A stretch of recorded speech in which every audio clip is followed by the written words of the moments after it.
Hi, how old are you? Guess. Don't play with me. Guess these nuts. I'm just wondering what kind of options would be available to me. I'll give you a quick synopsis. I'm 42 years old. Last year I used to weigh 203 None. pounds. None. No, I'm not finished. None. Yeah, you are. You're finished. I'm done. Yep. There's nothing left for me. So even though this is something you can laugh about, this is the other side of Kevin that I was talking about. So even for a man, the things he says, if your daddy didn't tell you, which a lot of these guys don't have their parents together, so they're gonna need this.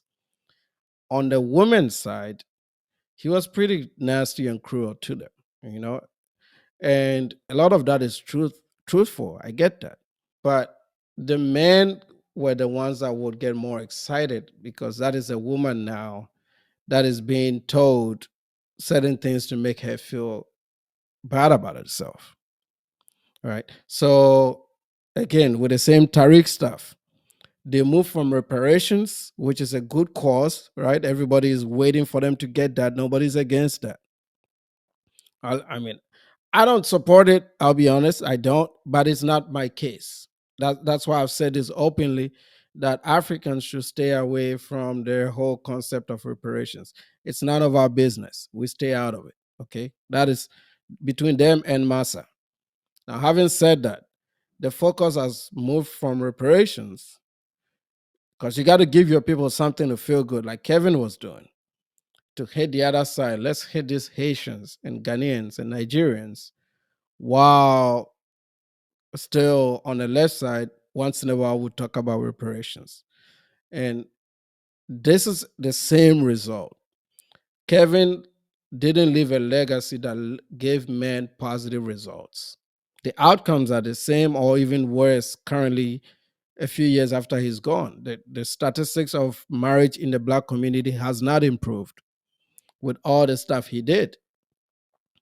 It's not improved. It's actually gotten worse. I think I'll play this article in the stream. There are articles about male loneliness today at all-time highs, and not just for black people, just Western people in general. Man, and then now on top of this, when Kevin was here, I mean, pandemic, things got shut down, but there was a COVID rebound, right? There was a COVID rebound. Now people are losing jobs. So with these jobs gone, you got men with no money and no woman to sleep with. That's two things you don't want in a society. It's gonna create a lot of crime, a lot of hate, which is why you're seeing this whole again. You're seeing this Tariq stuff going on. It's all connected. It's the same men. It's the same manosphere men. I used to react in this space, so I know it's the same group of men that have moved to that kind of content. They are always looking for answers. Let's keep going. Not realistically. Well, thank you. You tried to come in and say that the problem is men. The problem is there are not enough men with money who are straight looking for women. Wrong. It's that many of you women are unfit for the men you're looking for. You're physically unfit, you're emotionally unfit, psychologically unfit, you're relationally unfit. Okay, so if I wanted a high value man, what do I do? Be reincarnated. You can't get one. Where would you rank yourself on the marketplace? 8. I remember Out the of what, part. 100? Will we rate from 1 to 10? Yeah. Hi, how old are you? Guess. So yeah, this was Don't play with me. Guess these nuts. I'm just wondering. this was some of the fun moments. But of course, like I said, it just made certain people feel good about themselves. How tall are you? I'm 5'3". How much do you weigh? Choose Light says there are a lot of broke Africans too. Yes, even here in the US, they are. They are. It would just be great to have somebody to talk to. It feels like I don't have anybody to vent to, no open ears. That's why I want a woman, somebody to confide in. Now, Please tear me apart, man. every woman is not your mother. Your mother is the only woman you can talk to and vent to because she had you, she bore you. These other women don't owe you the love a mother owes you. Their love is conditional, and it should be. Women have hypergamy. Understand something. That fairy tale, that's why you're imbalanced because you don't have a dad and a mother. You want to talk to your friends. I like to explain this in the African sense, right? Like here in the US, again, in the US, you hear in red pill spaces that if the woman has a PhD, that means she prioritizes education over relationships. If the woman went to college, then she's cannot be a wife. I think that is bullshit. And the reason I know it's bullshit is all the Indians that I live with are married. It's been arranged. Yes, not all of them are arranged, but all of them are married. Their wives are making 200,000 plus a year. Their husbands are still making money. The men clearly are in control. The women are on their program. They're raising kids. They're living in beautiful neighborhoods. The Indians are proving that this is wrong. This is not true. Then, secondly, the Africans too. If you go to Africa right now, I remember when I went to see my wife's family to ask for, we call it ask for a hand in marriage. The first thing the brothers and the parents asked was, "What do you do for a living, young man?" They need to know that you can take care of their children. It's only in the West that they are wanting women to submit to bullshit. Like, oh, you want a submissive woman, but you dropped out of high school. No accountability whatsoever. Is it wrong for the woman to want something better? Now, I'm not saying all these women are presenting themselves in a condition that makes them demand that. I mean, some of them are coming with children out of wedlock, which is also created by the same men, too. So somebody's got to make those babies. If the men don't want to have children before they marry women and they are not participating in this, these women will still play around and sleep around and they'll still show up with no children. Okay, I always use as again a Colombian example. These same men go to Colombia. It's not too much of a problem in the DR, but they go to Colombia, where there's an 85% of children are born out of wedlock in Colombia. It's higher than in the US. And then they say the women there are feminine. It's like, what are you talking about? They're carrying 2 children. The average woman carries 2 kids in Colombia. The average woman is carrying 2 children in Colombia. Why are they any better than the women that you've left in the US? Then they go to Africa and they're like, oh, these Africans are very traditional. Yes, they are traditional because we are all Africans living in one place. So the tradition just comes to you. Even if you don't like it, it just comes to you because that's a tradition and a culture is the way a group of people live.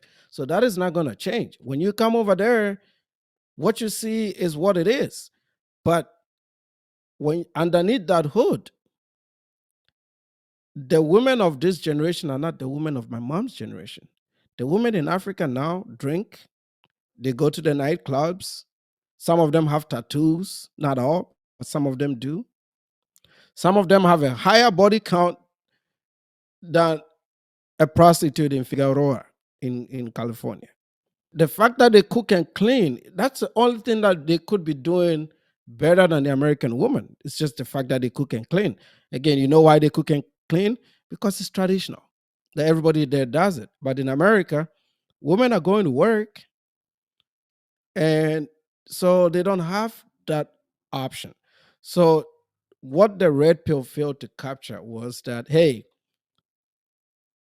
women are going to go to work here. You're also going to go to work.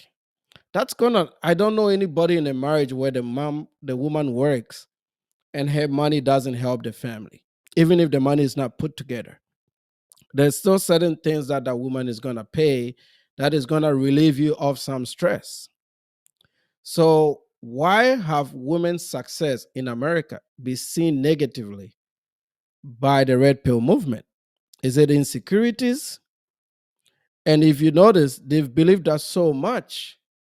Like, if I was to make an assessment of women, I don't want an uneducated woman. I'll tell you that for a fact. I don't even know where that conversation starts from. I feel like if you've gone to college and you've built a certain level of intellect and you're very sophisticated, You need a woman that is equally sophisticated, which is why I tell men, and rare people guys don't say this, catch your chick in college while you're there. Start that relationship right there in college so that when you guys come off college together and you're building your lives together, you feel that she equally deserves that half, which will not force you to go do no prenup. I do not have a prenup. I don't even worry about it. Because in my mind, I believe if my wife is no longer interested in marriage, or if I'm no longer interested in marriage, she definitely deserves half of whatever the hell I have, even though I had a little bit ahead before she got in.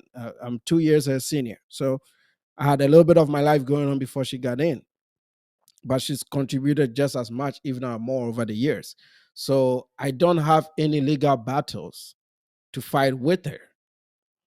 But a lot of these channels were telling women, men, or build this supernatural wealth, which a lot of them will never attain. There's only 1% of men that have that kind of money that these red pill guys were telling men to get. So now 10 years in, they're looking back and like, shoot, I don't have $1 million net worth. I can't get the body that I wanted. I'm a loner. I haven't built any intellectual skill. So what do I do next? And let me go to the DR and buy some bucks. Let me join this movement that is a firebrand for men traveling overseas so that I can sleep with women the equivalent of women that I will never qualify for here in the US. And then the cycle repeats itself.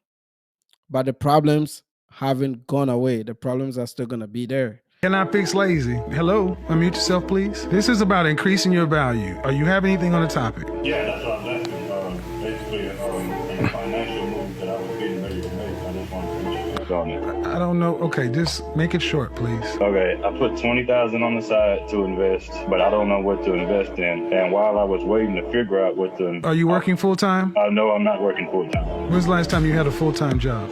Before the pandemic. Do you have a college degree? No degree. Who do you live with? I stay by myself. How are you paying rent if you don't have a job? I'm still collecting money from my last job from the pandemic. All right, so I'm talking to a man who ain't had a job in, what, 6 months? Yeah, roughly. And you asking me what to do with 20,000 funky dollars? Yep.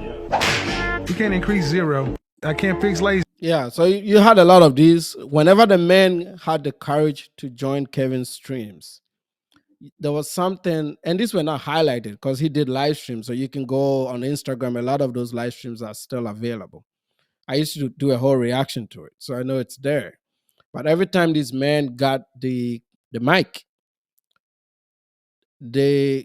you could see these qualities come out. They'll say things like this: out of work for 6 months.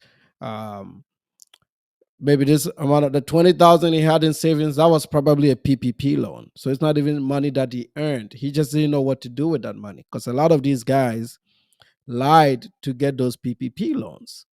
So indirectly, you have seen an evolution of incels in America that really never was the case.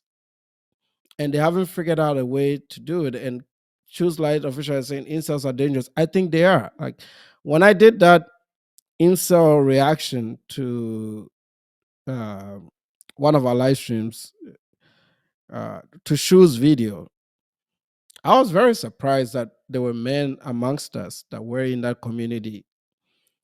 And because I didn't go in incognito mode and I used my own Reddit to get on there, I've been getting notifications from that incel group. And it's not getting any better, right?